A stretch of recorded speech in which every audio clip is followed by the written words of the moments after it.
quiet on the set.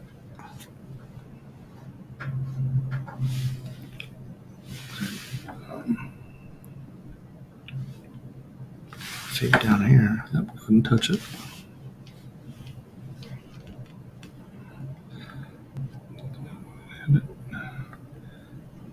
Then yeah. Two bald guys with ranch and run. Two bald guys with ranch and run. Two bald guys with ranch and run. I love bringing Monday morning time to rise and shine. Want some motivation? Well, I know a few guys with the internet connection. 216 is on. Tune in. The two bald guys with ranch and run. Introducing Coach Papa Tim Stewart's his name. He's a master with the pen in the poetry game. He wants to see a better world and he plays his part. Always loving, always giving, cause he's got a big heart. The co-host won't boast, but he can stand on his own. From the state of Iowa, it's the man Ken Jones. He's impressive on the mic and he don't need a cord.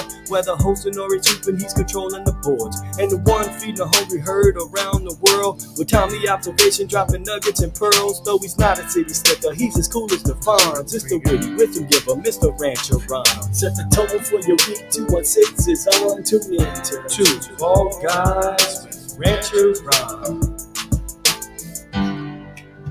Good morning, back from Texas. I didn't melt away down there, although I tried. It was 100+ degrees every flipping day we were there. And flipping, and by the way, has a meeting that related to another F-bomb. There you go. Starting the morning off fresh. That's right. Good morning. It's good. But yeah, life was good. We were able to get onto the show a few times down there. We had our brand new grandbaby. She was born on July 25th. Yeah. A Leo. A Leo, whatever that means.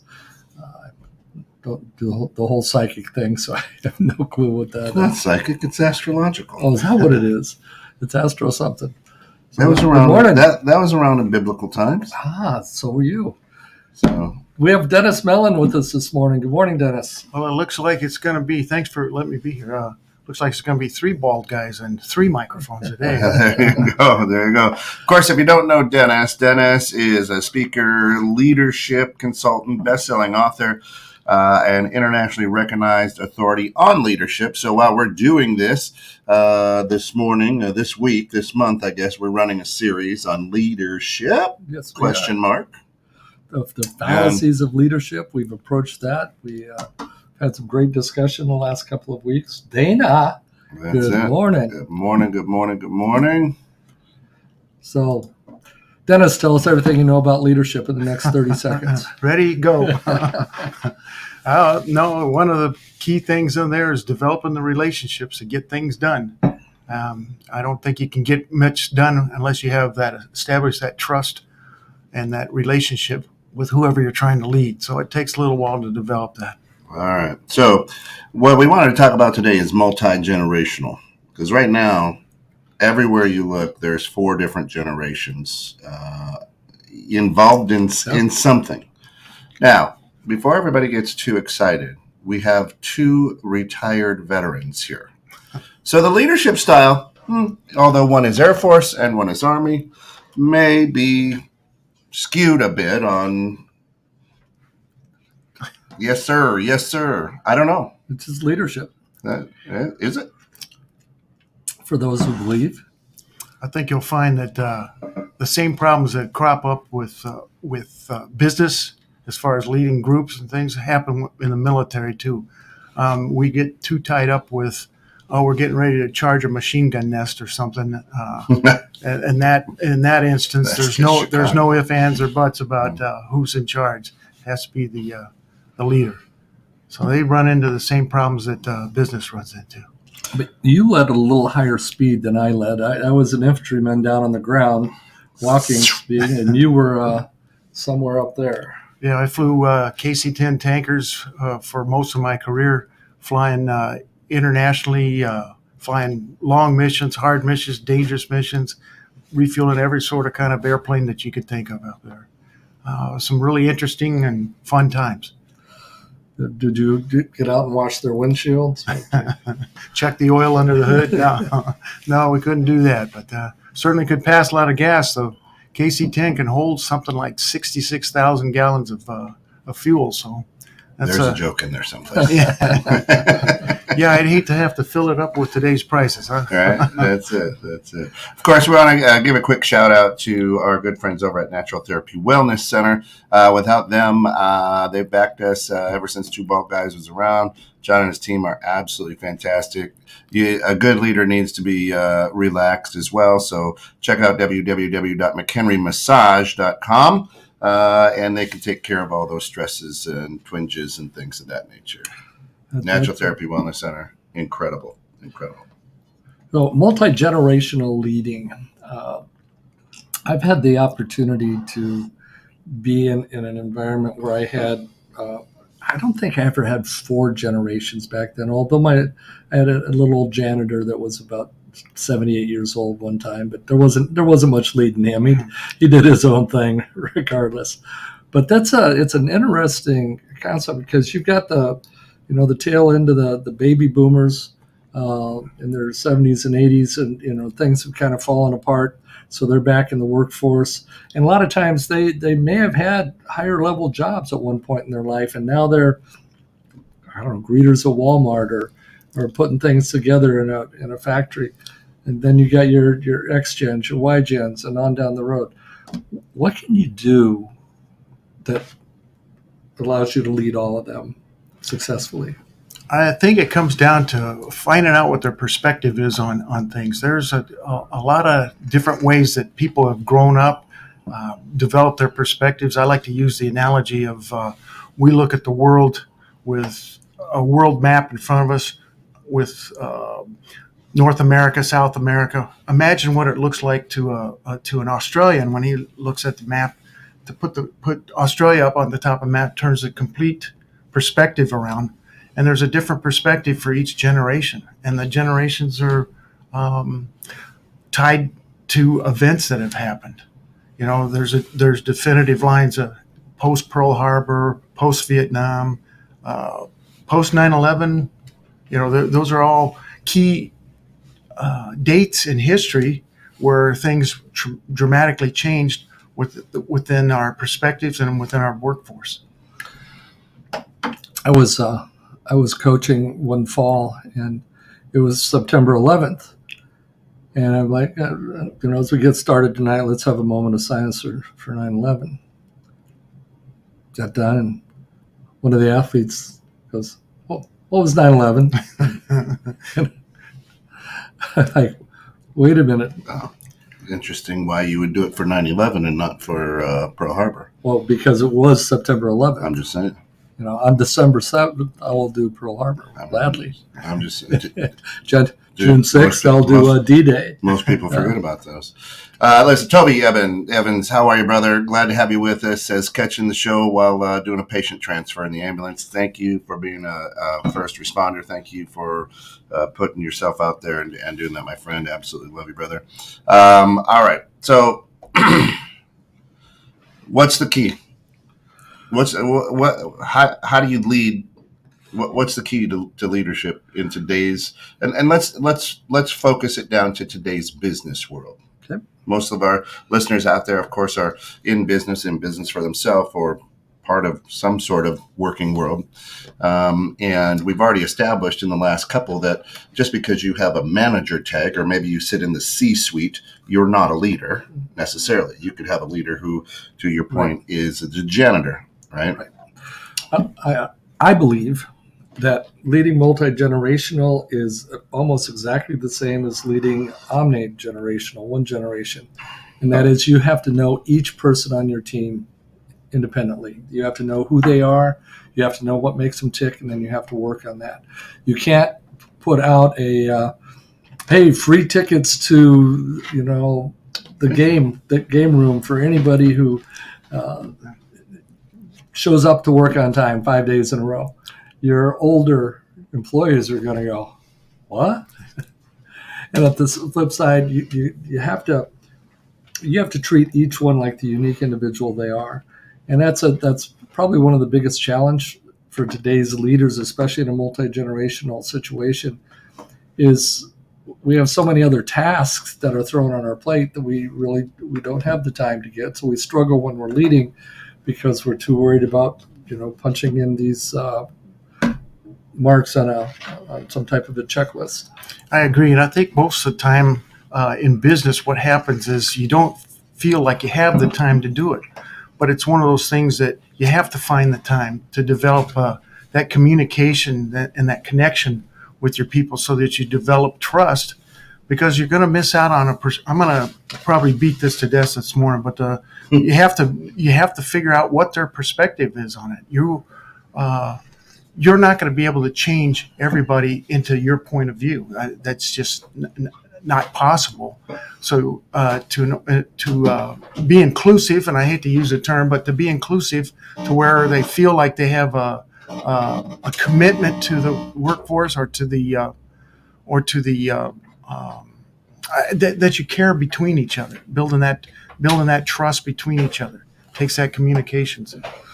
Well, when I was coming up, learning leadership in the military and in manufacturing at the same time, I had two separate messages, but had a kind of a similar flavor to them. Basically, it said you can't be friends with your employees because someday you're going to have to fire them. And it was just like, I'm a farm boy, and I connect with people, and I have had to fire people over the years, but nobody ever had to fire didn't know it was coming for weeks. And over the course of time, being able to communicate with people, knowing who's sick in their family, knowing who's graduating from high school, those little things, those little tidbits went a long way to get the job done.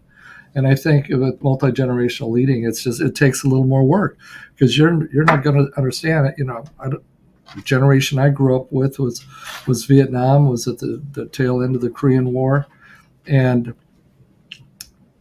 that makes it kind of difficult to communicate with somebody who grew up on Xbox. Right. Why is that? Well, because you don't know the language. You can't. It's hard to talk in the language of, you press the XY button 3 times while you're hitting the joystick if you want to make Boomer jump over the tree. What? Yeah.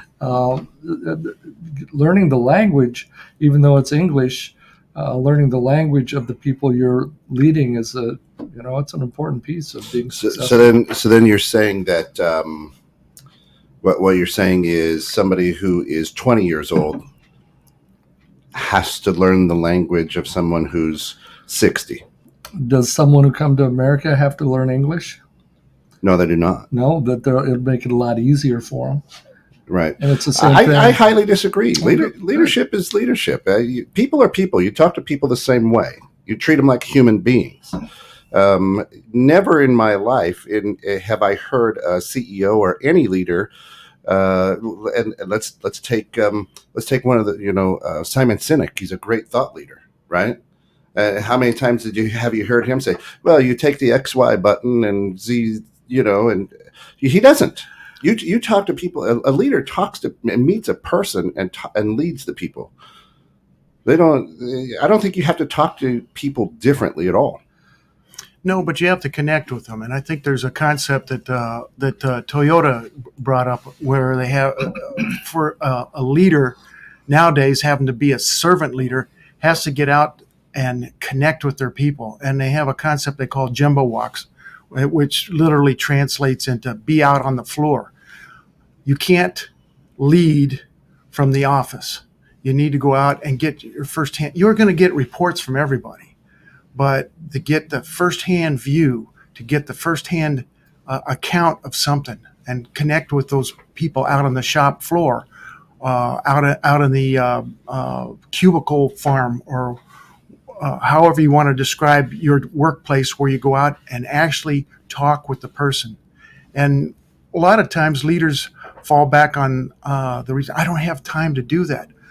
Well, you don't have time to do it because you haven't spent the time doing it. It's kind of a catch-22 thing. So how do you explain 2020 when a lot of people's production went up when everybody was at home working remotely? I was just reading Tom Ziegler's book on leading in disruptive times, and he addressed that issue. The managers, leaders, had this feeling that they had to be in the room in order for people to work. And what they found out was just the opposite.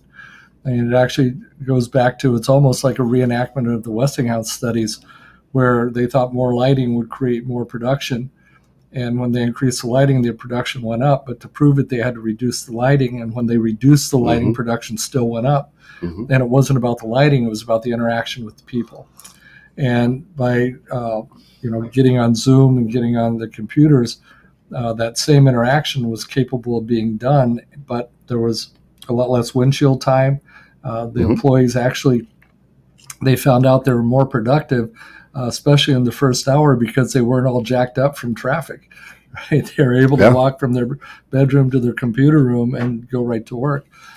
So it became a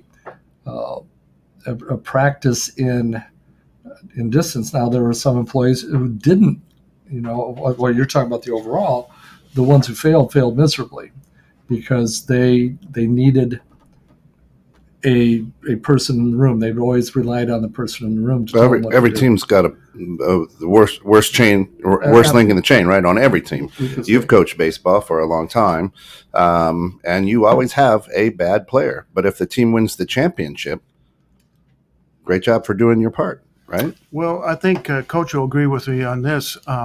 It's not necessarily focusing on the results of the season or the results that you have out there. If you put out a metric that you're trying to meet, like I think the first time I tried this with the baseball team, we played 35 games in a regular season, and I said, "What should our goal be?" And they said, "Win 35." So, win 35 games. If we don't win 35 games, are we a successful season? Well, no, and we went back and forth there.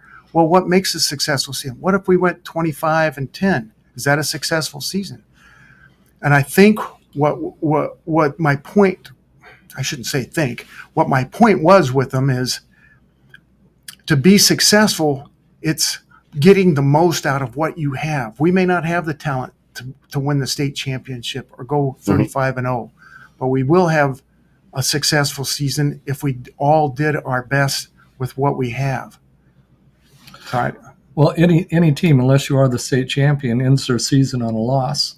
And if you define yourself and the success of your team by wins and losses, every team is a loser by the at the end of the season, except that eventual state championship.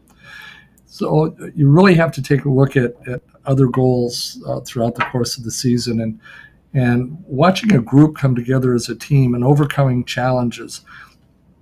I wrote a letter several years ago, and I looked at what is it that a team is really looking to do? What do they talk about 10 years, 15 years after the season? Right. And what they talk about is, hey, remember that game when it snowed, right? Remember that game when Kid's dad got thrown out for being obnoxious to the referee? What was the score of the game? I don't know. I want to go back to something you said earlier, Kent, about COVID and the pandemic changing things, and the productivity in the initial few months did go up. But I think we're going to have to look at the studies as we get back to normal, or the new normal here, to see exactly what that effect was. Because there's a lot of concern right now between going back to where we had to show up in the office or had to show up at the plant and doing the hybrid work, or completely remote. So there's still some studies that I think the jury's still out on it. Generally, I think everybody felt threatened. I know, for instance, my brother-in-law's business, he's a professional musician. When COVID hit, all his gigs dried up. Sure. And instead of going, oh, poor me, what do I do? He pivoted. And I caught him one day doing exactly what we're doing here. He's teaching violin to 5 students over in Sweden from Arlington Heights. So being able to pivot and adapt to the situation has been important too. And I think what they're finding is it's going to be a compromise in that hybrid area of whether we allow people to continue remote working and how productive they are there, or whether we need to bring them completely back in the office. Well, and that works for information systems and anything that can be transferred or done on a keyboard. But what about putting together a car? Yeah. You can't put together a Ford remotely yeah. from your garage and Yeah. do it effectively. Actually, you can. It's 98% robotics now, so you could just You just- work your robot from your computer Okay, in your pajamas. your So, robots will be generated. very automated. Well, the idea of leading multi-generational, a lot of people get hung up on it. Okay, we're not the springest of chickens in this on this podcast here, right? In this show. So we grew up in the industrial revolution era. I mean, it was, you're going to go and you're going to work hard for 40 years and then you're going to retire. And, it was go to school, get a degree, come out, get a job, work for that company for 30 years, retire, have a good life.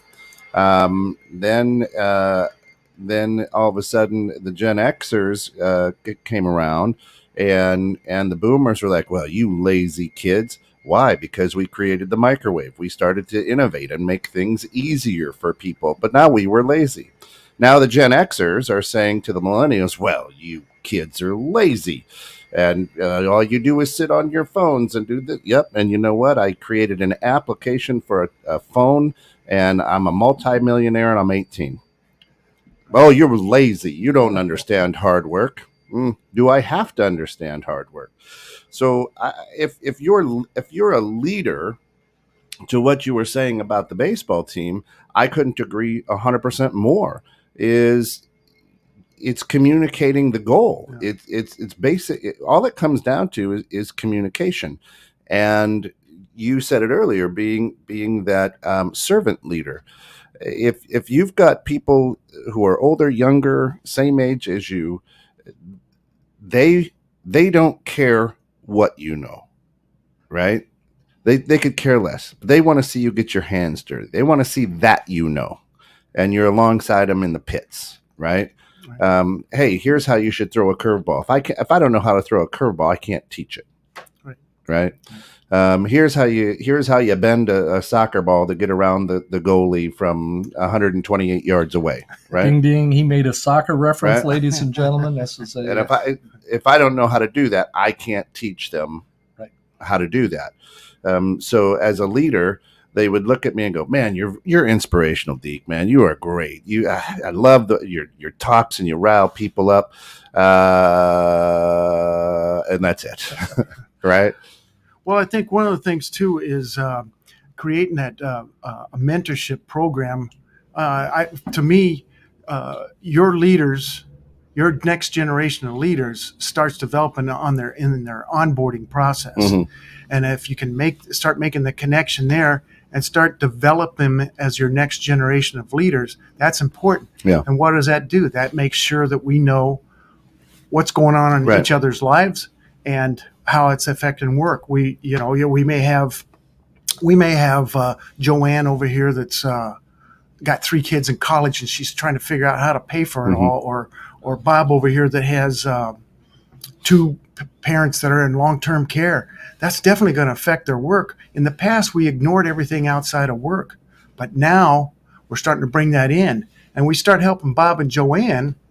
When they come back, or when they come back to full capacity, they're going to feel obligated because they're committed to the team, to the company, and they're going to be able to work harder or be more productive than they would have before. You don't want somebody just showing up to collect a paycheck, I think, is the bottom line. Now, Kent, a little bit earlier, you said you just lead. Yeah. You just lead. How do you do that? By jumping in. You got to get dirty with them, and you got to show your team that you got to do that. The other thing that a leader does that a lot of managers don't is, I look for the Michael Jordans, the Kobe Bryants, the Tom Brady's. I look for the people who are better than me at any given situation, and my job is to keep them for a little while and promote them. It's always been my standard. I can look at several of the people that I've mentored in the banking industry who are running branches, who are managing banks, who are in the C-suites, because I told them, don't just sit here. And I wanted to make them better and promote them, right? Move them along. A lot of leaders, managers, coaches want just I want you just to do just enough to make me look good. Because it's not about you, Dennis. It's about me looking good so I can get to that next level. Right. But I wouldn't call that necessarily a leader. Right. That's a manager trying to make Right. their numbers look good. And I could agree with you more about leadership and getting your hands dirty, but it also takes a considerable amount of experience, professional development, and mentoring to create those leaders. People tend to think of leaders have these natural skills. They have some natural skills, but it's a developmental process. Absolutely. Where a leader doesn't just, okay, all of a sudden Dennis Mellon is going to be the executive vice president of operations or something like that. It's going to take mentoring, professional development, and most of all, the experience. Yeah. And Shana, good morning. Glad to have you with us this morning. Master leaders recognize and insist on the work-life balance, knowing it's the most likely way to boost the bottom line. And I'm glad I was waiting for somebody to bring that up, and I'm glad it was brought up. And hey, Jim says, don't just sit, just don't sit here. Do something, right? As a leader, that's the whole thing. All right, so let's talk about this. Master leaders recognize and insist on the work-life balance. Well, we're seeing a huge difference. You referred to it earlier. Boomers, we used to think of going to work, working all day, putting in the extra hours. Oh, I worked 60 hours this week, those type of things. But nowadays, we're looking for that work-life balance and trying to maintain or increase the productivity out of them. And we're already seeing some of the things that have changed. How do you communicate with the people that work with you? Well, it used to be, one-on-one coffees or over a phone, but now it's text messages, emails. I don't know how you communicate with your team, but there's TikTok, Twitter, Snapchat. And we've all had to get better at that. 216 the net. That's right. Always good. The whole, and it comes back to, you said earlier, communication. If you're communicating omnidirectional one way, leader down, your success is going to be limited. You have to be able to understand and connect. Work and life, you create your own balance. Yeah. Jim says work is life. You create your own balance. Well, Absolutely. That's what I was going to say. Outside of auto insurance, work-life balance, and I'm using air quotes, is one of the biggest fallacies ever. Yeah, I agree. Because work is life. It just from pioneer to farmer to whatever it is. Without it, you don't have much, right? So and if you're homeless, you're working on staying alive, right? So work is life. The concept, I think, what they want you to say is you can't focus on one thing 100% of the time. You can. Right, you can't separate yourself from who you are when you go to work. Right. You can't just hang out the rest of your life on a hook, go work for 8 hours, and then grab your life and head back out the door. Yeah.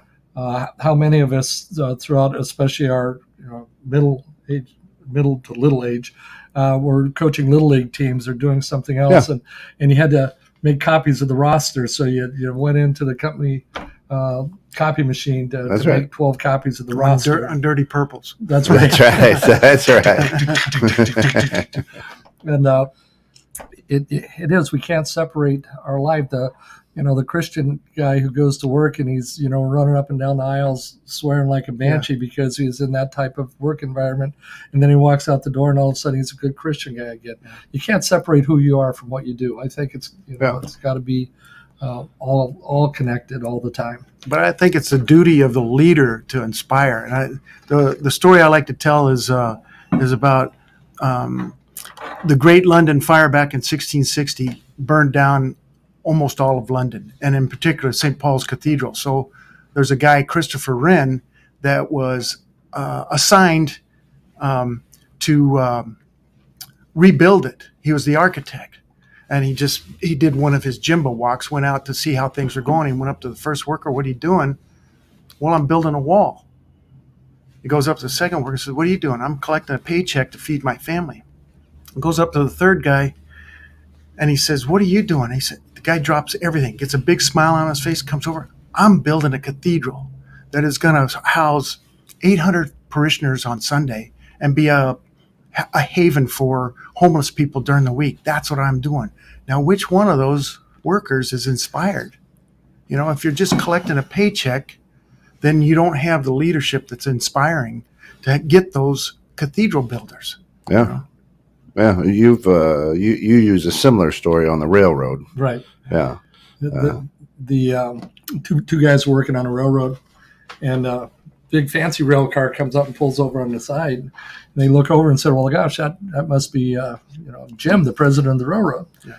And he says, yeah, it is. And about that time, Jim, the president of the railroad, steps out and goes, Dave, is that you? And he said, yes, sir.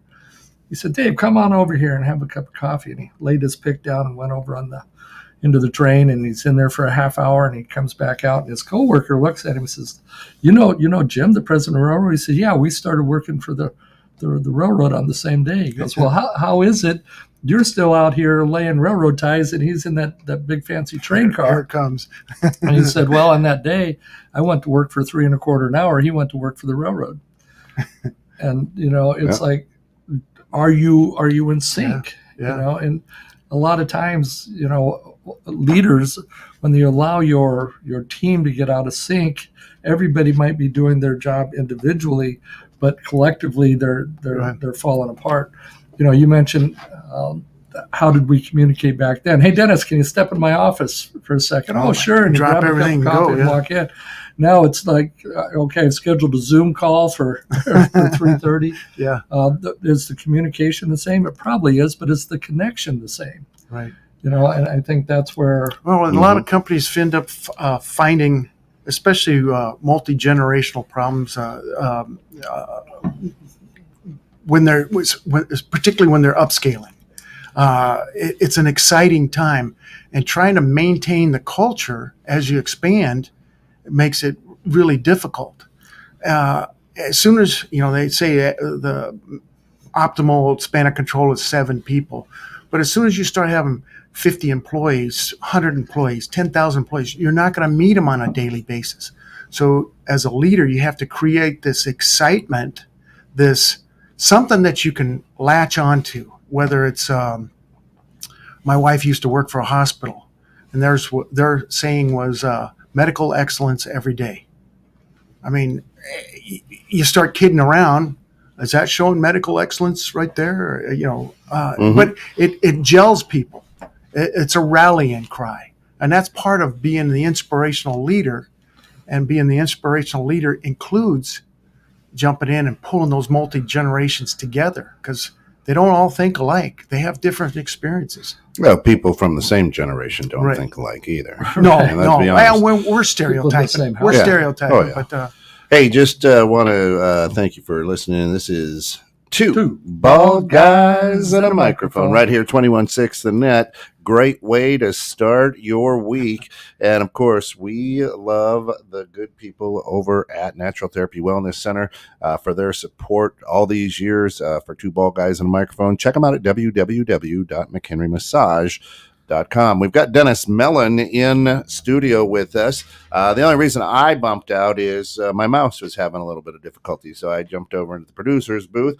But Dennis he's a speaker, a leadership consultant, best-selling author. He's internationally recognized authority on leadership, and we couldn't think of a better person to have here. Dennis, if people want to learn more about what you do or how you do it, where can they find you? Well, they might have to do a little explanation, but my website is www.beabean.net. And the story behind that is business is this roiling, boiling pot of water.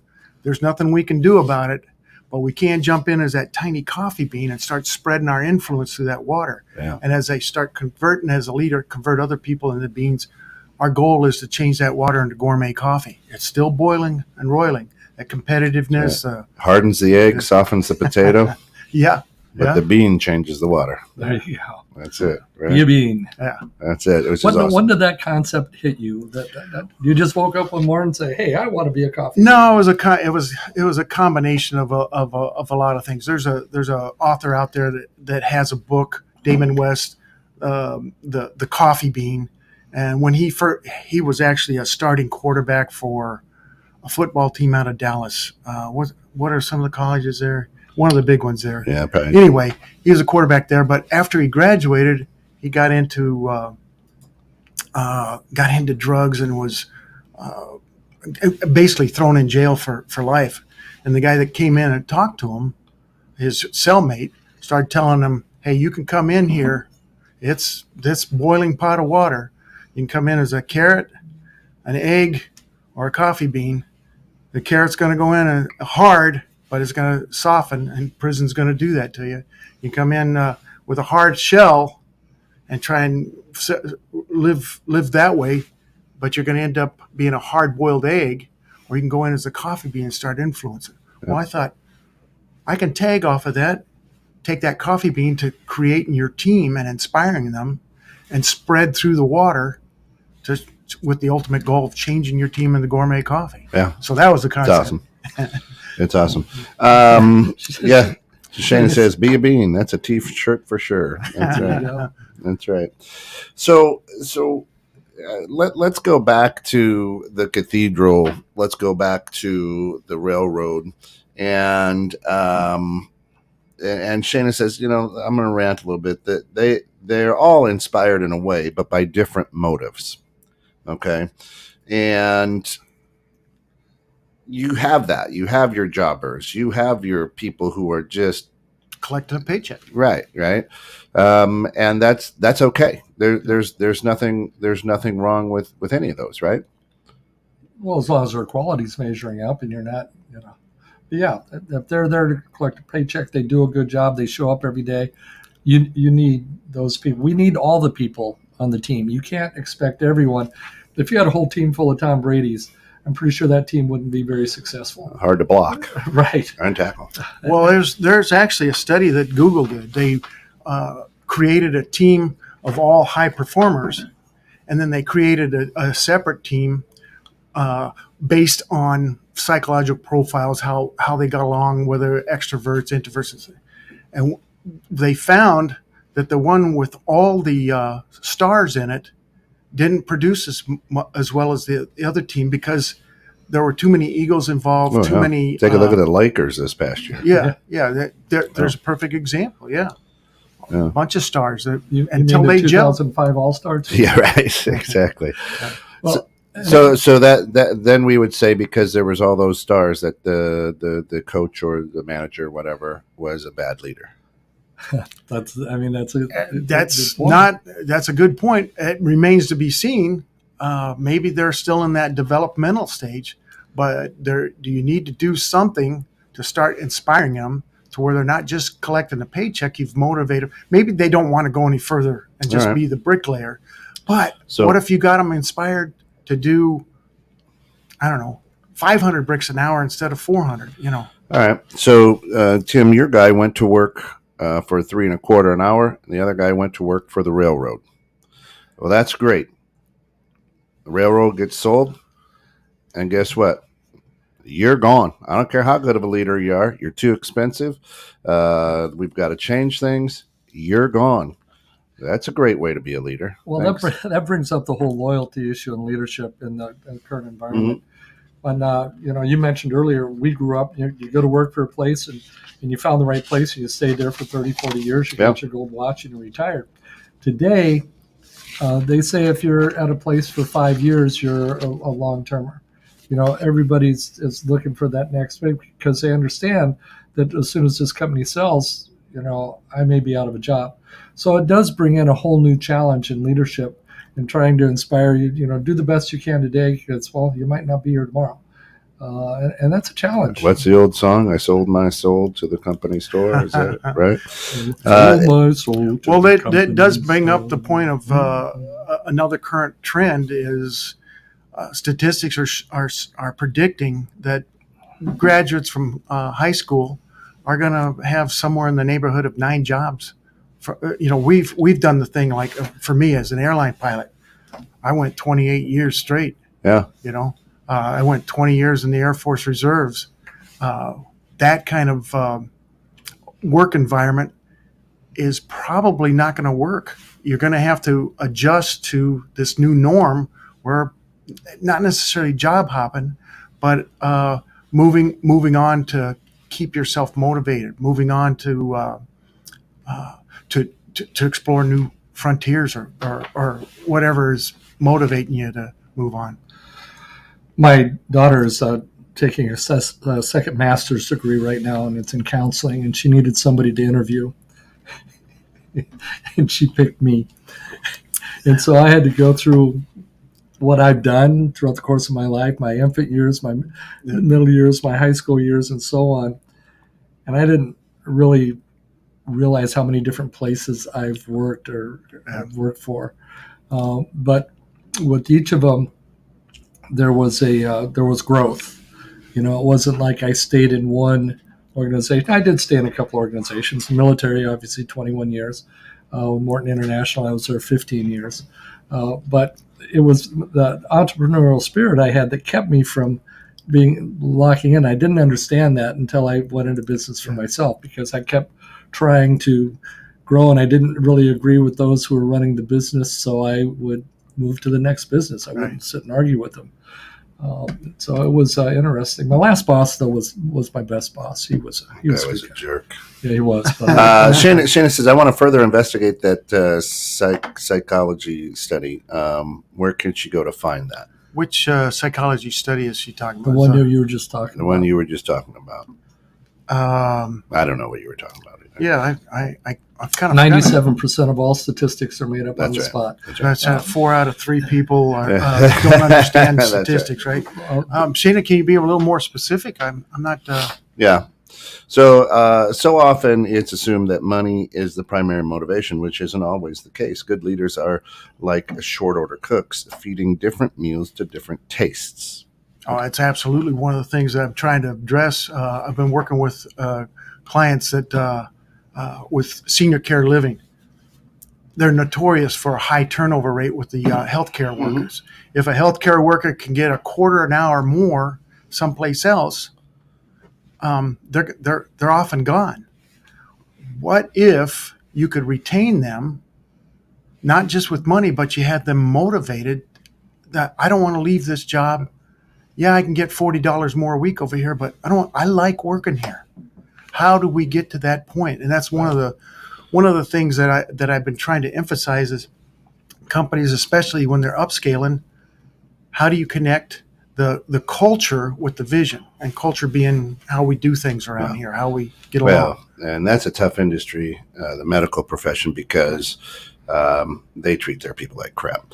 Anyway, she says the study were the one where the teams were developed by profile versus skill. I was trying to remember. It's Google is a project. I can't remember the name of the project.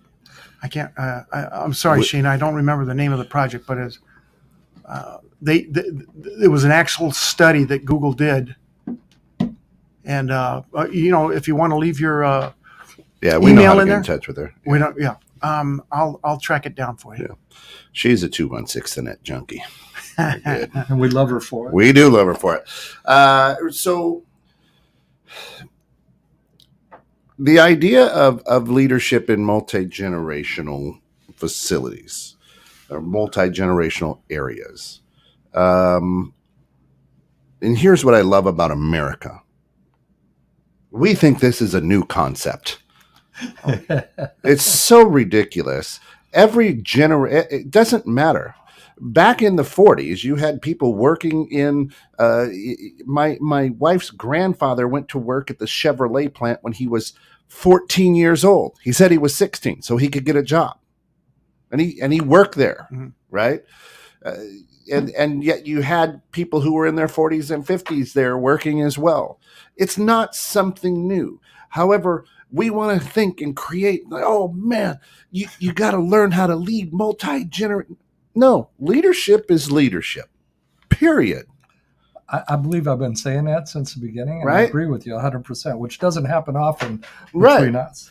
You know, I just don't want to interrupt here, but Lori Parrish on Hey, different Lori. thread. Yeah, she says it's Project Aristotle, and she's absolutely correct, Shana. That God, love Lori. Thanks, Lori. Aristotle was a speaker. That's right. Yeah, he was a motivational speaker back in the day. They just didn't think so, right? So I get sometimes I laugh, and of course we've got a worldwide audience, and when I interact with people on the other side of this blue marble, or if you're a flat earther on the left or right of this flat Earth, the fun thing is they just kind of shake their head, and they love watching the United States because it's like a soap opera. And hey, this is how you motivate the millennials. My gosh. And that's what the boomers were saying about the Xers and the Yers. It goes and it keeps coming around, and it keeps coming around. People are people. And if you're going to be a leader, you got to let them know that you genuinely give a shit. If you don't, they're not going to follow you. They won't. Right? Yeah, it goes back to communications, connection, commitment, caring. Those are the keys to being a servant leader. You know, and the generational thing. You know, what came to mind here is the advances and the technology and the amount of work that we're getting done. Think about this when we think back on the 100 years ago. We're talking about that silent generation, and they're literally cranking the phone and doing the talkie thing, and with an operator. And here we're carrying phones in our pockets on your wrist. So the concepts that we've learned through our growth as we've gotten older are completely different. Our experiences are different. I just went through this I've got a 26-year-old son who is a financial advisor at Palo Alto, a cybersecurity company. And he's talking about all the problems that we have right now. I said, this is normal. We've gone through this so many times. Think about what we've gone through. Korean War was when I was born. He pointed at me and said Korean War. Yeah. Thank you for your Vietnam service. War. We talk about two Gulf Wars. We talk about 9/11. These are all experiences that affected our lives and gave us a perspective. Mm-hmm. And the importance of that multi-generational thing, that's our perspectives. We're getting new perspectives from these younger generations. They're helping us innovate, helping us find those new ways of doing things. Yeah. You know, and I that's why it's so important to connect with them. Well, and you remember at the end of the Vietnam War, when the soldiers were coming back, how they're mistreated and pushed off to the side. Yeah. Today, if I have my military hat on, I have kids walking across the street to say thank you for your service. Right. And, you know, it's a different time, but the same people. Right. And you can look into the leadership principles of leadership, and you can dig into the Bible just a little bit. And all the leadership principles that are alive today were alive 2,000 years ago. It's just today we communicate faster, we move quicker, and I think we're more judgmental at times as well. Well, we need immediate gratification. The attention span is less than 30 seconds. What'd you say? So you pay attention. No, the attention span of people. You know, if we're going through a social media and a video pops up, if it's going to last longer than 30 seconds, swipe left or change to a different medium. You know, it's attention span is critical now because everybody wants the information now, so they can make a decision now, so they can keep moving forward. All right, so we're rolling into the last 12 minutes here of the show. I was reading a Harvard study. Harvard, Illinois? Or? I was reading a Harvard study about leading multi-generational.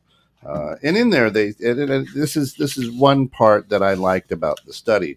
In there, they said you have to lead multi-generations. Number one thing is you have to avoid stereotypes, as we were stereotyping very early in the show, right?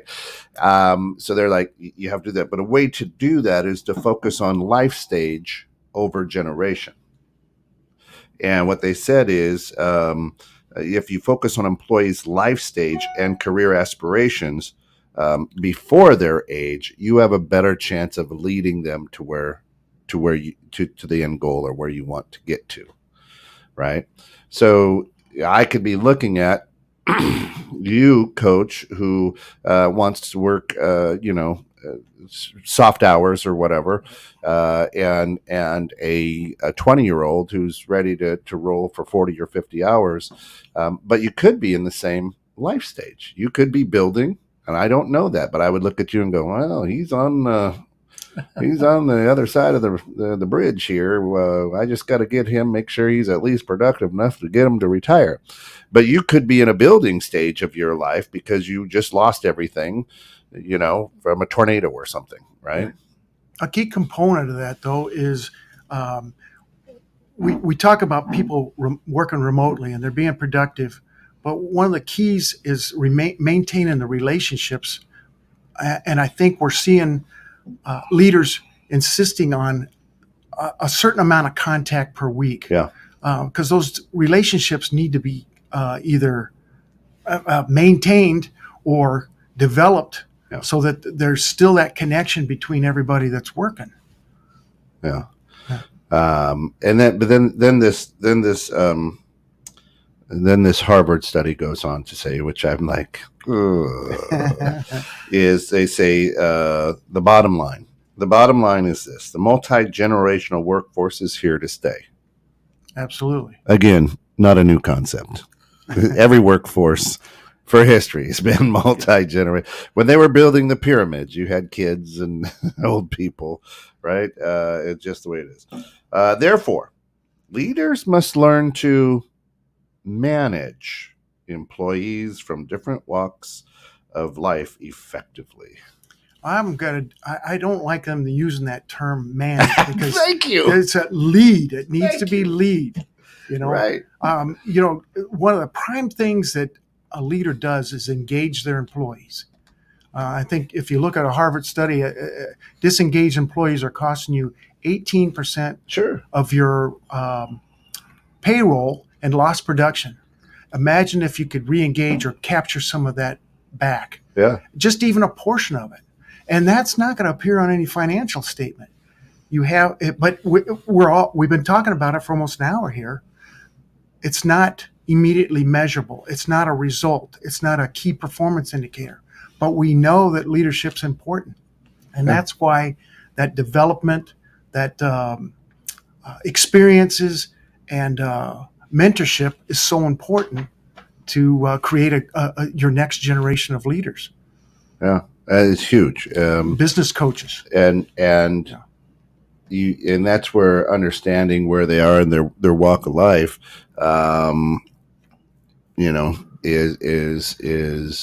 is important to understand and lead those people. Priority in your 30s doesn't look the same in your 50s for sure. No, it does actually, because there are 50-year-olds who need daycare. They've got children that need daycare. There are 30-year-olds that have children that need daycare. So providing good daycare as a leader, or understanding that, that is the same priority. Now, wisdom and things like that, we could argue all day as well, but I know some pretty wise 30-year-olds. So, and there are 50-year-olds who are like, man, I goofed around. I don't have a penny to my name. We're in a situation right now where my wife's going through a major change this year. Over the last couple of years, she's driven on certain days kids to middle school, kids to high school. We watch our 3 and 5-year-old grandsons on certain days during the week, and her week was all scheduled out. Well, this year, the middle schooler is going to high schooler. The high schooler has his driver's license, so she doesn't have to drive them anymore. The 5-year-old's going to kindergarten, so she doesn't have to chase him anymore. She's got the 3-year-old 2 days a week, and that's it. And her life has gone from busy, busy, busy to Now, my concern is she's going to be looking closer at me and figuring out what I'm doing, and I'm going to have to, actually work some more. I mean, that's Well, You gotta go. Yeah. We're looking at different perspectives. Right. Think about some of the people that were protesting in the Vietnam War or are protesting in the 70s or 80s. As they've grown older, as they've taken on more responsibility, as they've developed a family, Sure. think about the change in perspective that is. Now they start getting a little more conservative about things. No, and the things that they say, why is it a big deal if my daughter goes to school looking like this? Now their daughters, they're not going in they're not wearing that kind of thing. That their perspective has changed, and I like to think of it as similar to what I used to do, being a first officer, co-pilot. He says, look over the captain and go, well, I wouldn't be doing that way. But as soon as I got the responsibility, that's exactly what I was doing, Right. So there is something that can be gained from that. well, Cats in a Cradle. How many of us have relived that song over and over? Yeah. We become our Oh, father. Yeah. I'm not going to do that. I'm not going to do. Oh, I'm doing Harry that. Chapin song. Yeah. That's right. Yeah. Shannon says, if the same human traits are at play, why hasn't someone perfected a solve by now? Who from the past leaders did it right? One of the things I've said quite a bit is all the great leaders in history and all the terrible leaders in history have one thing in common. You know what it is? They were leaders. No, they're all dead. They're all dead. And no matter if they did it great, they did it horribly. At some point, life ends and the world goes on. And we, as people, think we can build a better mousetrap. We can do it better, and we struggle with it. So why haven't we taken the time to learn? Shana, that is probably go to the little hermit on top of the mountain and ask him that question, because and the style of leadership is bound to change. I mean, we can look at a style of leadership with General Patton in World War II. Perfect style for what needed to be done there. And we contrast that with Steve Jobs and the way he handled things, or a Bill Gates or a Lee Iacocca. At the time, it was working, and that's how they end up having turnovers as the situations change. The Iacocca only lasted a certain amount of time. Steve Jobs was actually fired at one point. I mean, it only lasts for a certain period of time where you're that inspirational go-getter, getting people inspired and doing more than they're capable. Get them to do more than they're capable of. The way that I would answer that is there have been leaders who have done it and perfected it and did it right if you're looking in from the outside. Okay. And what I mean by that is Steve Jobs was a total asshole to most of his employees, but we look at him as a great leader. Patton, I'm sure if you were there, he was probably, again, a super asshole to a lot of people. But again, from the outside, hey, It was effective. Yeah. hey, that leadership was brilliant.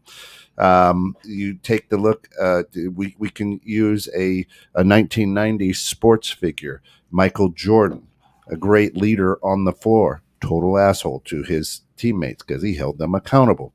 So from the outside, there's always perfect leaders. From the inside, possibly not.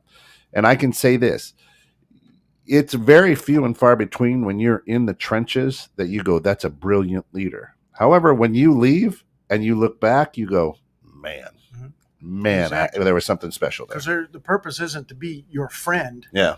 The purpose is to hold people accountable. And if we happen to build that friendship, that's a bonus. Yeah. Well, or change the word friendship to relationship, Okay. because we may not hang out at the bar afterwards, but Yeah. we got a strong relationship, Right. in the workforce, because that's where our focus is today. But leading multi-generational, I think, for me, I would sum it up as it's communication and knowing your people. Multi-generational or omni, it's got to be that leader has got to have a one-on-one relationship at some level with those people if they're going to inspire and drive them. And I would sum it up with four things: create that communication, make that connection, get the commitment, and continue showing that you care for There you go. Now, real quickly, if you were training or you had a mentee, right? You were mentoring somebody. What's the first book you would recommend them to read as an upcoming leader? Boy, that's a tough one. There are so many good books out there, ranging from John Gordon to Simon Sinek to Aristotle, and I don't know. For me, it's I would there would be a laundry list. for me it's the Bible. Get Okay, into I can go with Proverbs that. and really dive into Proverbs and understand how to treat people, how to treat family. Yeah. First, secular book after that would probably be Ken Blanchard and The Servant Leader. Hey, and Lori Parrish just came back on there and said what we started with: build the relationships. Yeah. That's what's important, whether it's Well, multi-generational or Yeah. same generation. We need to have Lori on here The sometime. first, Yeah, you should. She's a good- the first good book leader. I would recommend any leader to read is The Five Love Languages. Yeah. You got Okay. you got to understand people, I can and go if with you that, if yeah. you don't understand people and what their love language is, you can't lead them anywhere. Because if your love language is word of affirmations, and I keep trying to fill your tank a different way, you're gonna be like, I hate working for this guy. That's a John Gordon thing. You got to love him first. Yeah, you do. Yeah. You do.